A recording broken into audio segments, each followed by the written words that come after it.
Corinne and welcome back to my channel at PineTree Realty. Do you know we are almost 3 years into the GFA Harmonisation era in Singapore? Since its introduction, we're seeing new launches selling out faster than ever, with many achieving more than 80% sold on their launch day. But while everyone is telling you about the benefits, very few people are talking about the real trade-offs. Today, we're diving deep into the pros and cons of GFA harmonization and what you, as a buyer, must understand before committing to your purchase. But before we begin, if you have been enjoying my content so far, remember to like, share and subscribe. And if you want to discuss your property plans in a more personalized way, do reach out to me directly at 88-826-826. We can arrange a one-to-one consultation to piece all these concepts together properly based on your own scenario, your goals, and your next move. Without further ado, let's get into today's topic. So what is GFA harmonization?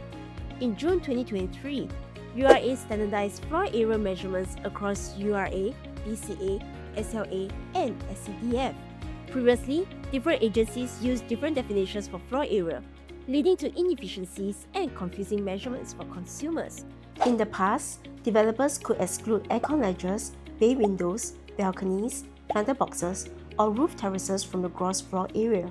These essentially became free spaces that made units look bigger on paper but added zero living utility. Now, under the new ruling, almost all strata areas are counted into the gross floor area, including bay windows, planter boxes, balconies, roof terraces, and void spaces. The result?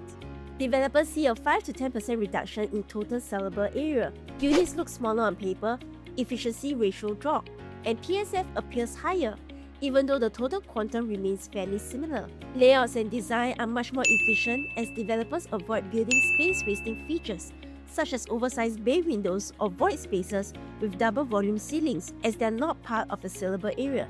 Land bid prices were also adjusted lower because they could no longer sell the free spaces as part of the total square feet of the unit.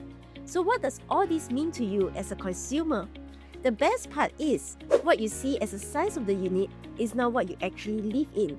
What you pay for the price of the unit is based on actual usable space, rather than marketing gimmicks that inflate the overall size of a unit without providing much functionality. For example, pre-harmonization, a 3-bedroom unit could be showing you 1,100 square feet on paper, but it includes an aircon ledge of 100 square feet, space that you pay for but is not able to be fully utilized.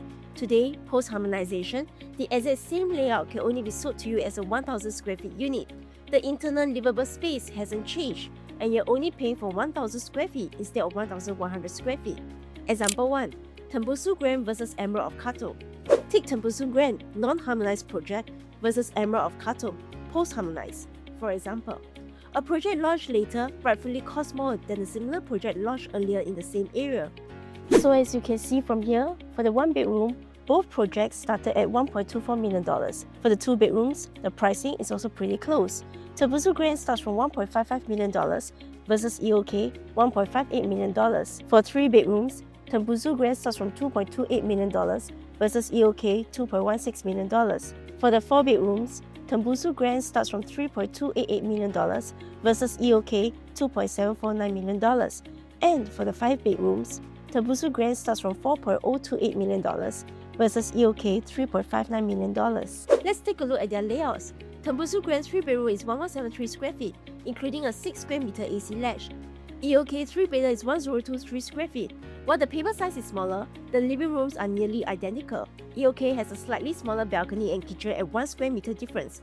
Both common bedrooms are 9 square meter with EOK having a longer width at 3.2 meters versus Tembusu Grand at 2.6 meters. EOK's master bedroom is 1 square meter smaller than Tembusu Grand, but its length spans across 4 meters, offering better furniture placement flexibility than Tembusu Grand's of 3.6 meters length. Second, bedrooms are functional again.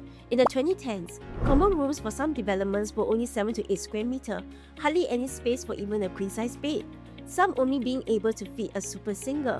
Now, the bedroom size are minimally 9 to 10 square meters. You can finally fit a queen-size bed. Third, dumbbell layouts, where bedrooms are placed on opposite ends to eliminate corridor wastage, were mostly for 2-bedroom units. Today, because every square meter matters, developers are using this setup for 3 to 5-bedroom units as well to minimize wasted hallway space and maximize privacy.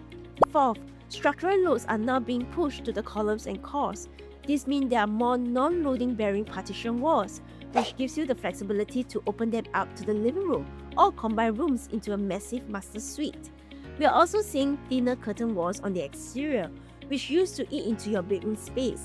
5th, GFA Harmonisation doesn't just change your unit, it changes the way the whole project is designed. Developers now compete at the project level. We see projects that are more spaced out with block-to-block spaces being further apart. And because of the URA rule increasing average unit sizes from 70 to 85 square meter at least, resulting in lesser total units the developers can build, making modern projects feel less dense. Block-to-block distances are better spaced out, views are better, with more integration to greenery. This is the reason why many buyers feel that modern projects feel more comfortable and livable. But it's not all sunshine and rainbows. There are real lifestyle compromises. Psychological barrier. Unit sizes are smaller. If you're upgrading from an older condo, the psychological barrier of paying more for smaller square feet is a tough pill to swallow. Even if the usable space is the same, you might also feel that you're paying more for less. Higher PSF. When you divide the price by a smaller overall size, the PSF may look 5 to 10% higher, even though the quantum might stay around the same. Buyers who are too focused on just looking at PSF may feel priced out. The loss of yard space. Since yards now call towards GFA, developers are cutting them. Look at Nava Grove's 4-bedroom at 1335 square feet. Despite having wet and dry kitchens, there is no dedicated yard area. Your laundry is now part of your kitchen. 4th, ceiling heights and finishes. To manage costs after losing 10% sellable area, developers are keeping ceilings at 2.75 meters to 2.8 meters instead of the luxury 3 meters to 4 meter high ceiling we got last time, especially in prime or city fringe areas. That means buyers who value the feel of openness and space may have to readjust their expectation of spatial volume.